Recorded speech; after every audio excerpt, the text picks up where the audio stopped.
Perkenalkan, nama saya Anissa Fitria, NIM 201190029, kelas PAIA semester 3. Video ini saya buat untuk memenuhi tugas mata kuliah strategi belajar mengajar. Dan di sini saya akan menggunakan strategi pembelajaran inquiry. Strategi pembelajaran inquiry adalah rangkaian kegiatan yang menekankan pada proses berpikir kritis dan analisis untuk mencari dan menemukan sendiri jawaban dari suatu masalah yang dipertanyakan. Proses berpikir itu sendiri biasanya dilakukan melalui tanya jawab antara guru dan siswa. Ciri-ciri strategi pembelajaran inquiry: yang pertama, menekankan kepada aktivitas siswa secara maksimal untuk mencari dan menemukan.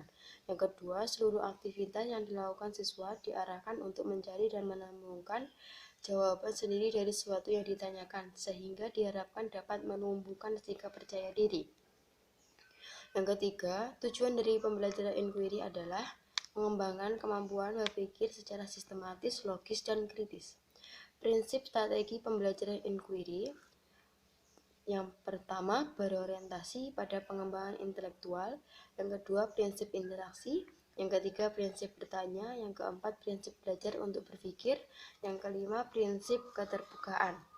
Langkah-langkah melaksanakan strategi pembelajaran inquiry: yang pertama, orientasi. Yang kedua, merumuskan masalah. Yang ketiga, merumuskan hipotesis. Yang keempat, mengumpulkan data. Yang kelima, menguji hipotesis. Yang keenam, merumuskan kesimpulan. Dan di sini saya akan mempraktekkan penerapan strategi pembelajaran inquiry.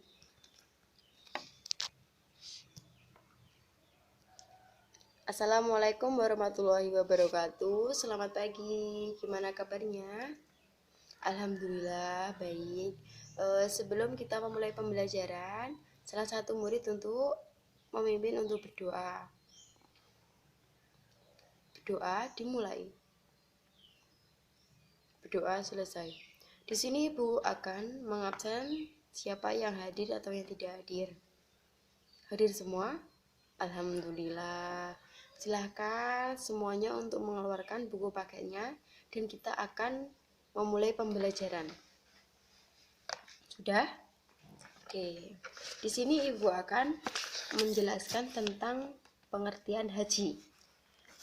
Pengertian haji, menurut etimologi kata haji mempunyai arti hasad, yakni tujuan, maksud, dan menyengaja. Menurut istilah, haji ialah menuju ke Baitullah pada waktu dan tempat-tempat tertentu untuk melaksanakan amalan-amalan ibadah yang telah ditentukan syariat Islam. Waktu yang ditentukan adalah pada bulan-bulan haji yang dimulai dari Syawal sampai 10 dari pertama bulan Zulhijjah. Dasar pelaksanaan haji dicantumkan pada surat Al-Baqarah ayat 197, yang artinya haji adalah beberapa bulan yang dimaklumi. Barang siapa yang menetapkan niatnya dalam bulan itu akan mengerjakan haji, maka tidak boleh rafath, berbuat fasik, dan berbantah-bantah di dalam masa mengerjakan haji. Syarat wajib haji: yang pertama adalah Islam, yang kedua balik atau dewasa, yang ketiga berakal, yang keempat merdeka, yang kelima mampu melaksanakan ibadah haji.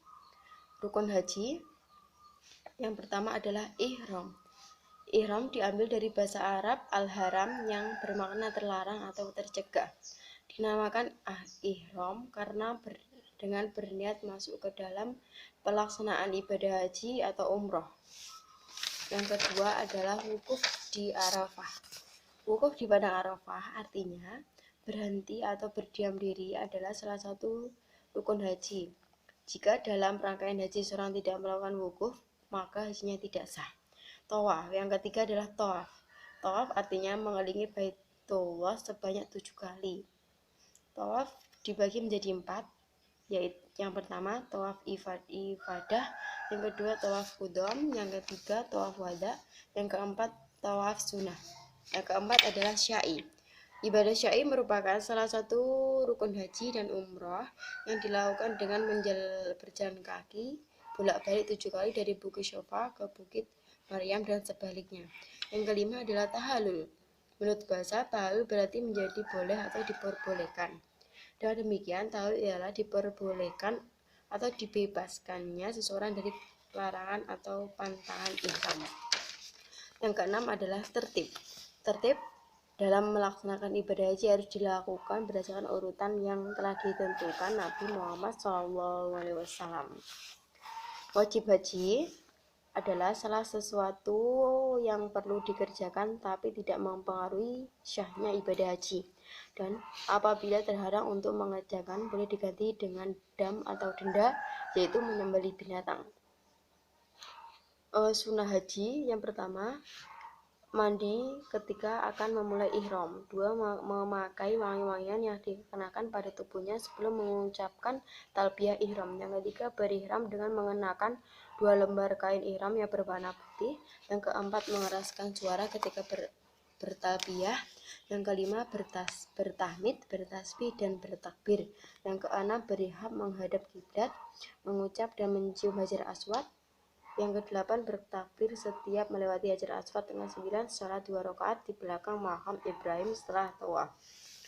Mikat haji ada 2. Yang pertama, mikat zamani adalah batasan-batasan waktu di mana dilakukan ibadah haji.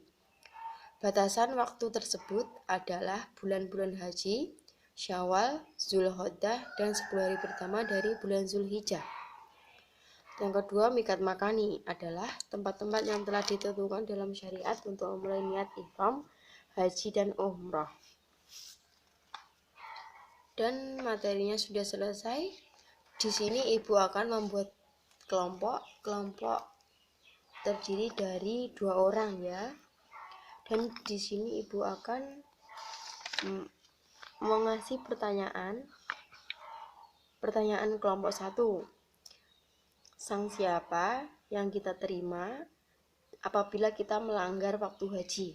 Untuk kelompok 2, siapakah yang diwajibkan pergi haji? Silakan didiskusikan dengan kelompoknya masing-masing. Ibu kasih waktu 10 menit untuk berdiskusi.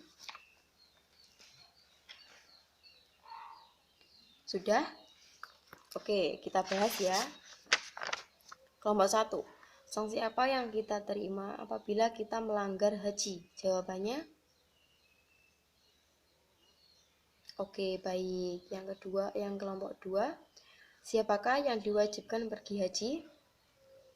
Jawabannya? Oke.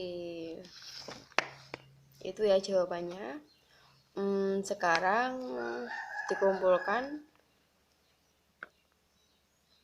Apakah ada yang belum paham tentang materi haji? Sudah paham? Kalau sudah paham, kita lanjutkan pada minggu depan. Kita bahas minggu depan ya, karena waktunya sudah habis. Baik, ada yang belum paham tentang haji? Kalau tidak, kita tutup dengan bacaan hamdalah. Akhiran, wassalamualaikum warahmatullahi wabarakatuh.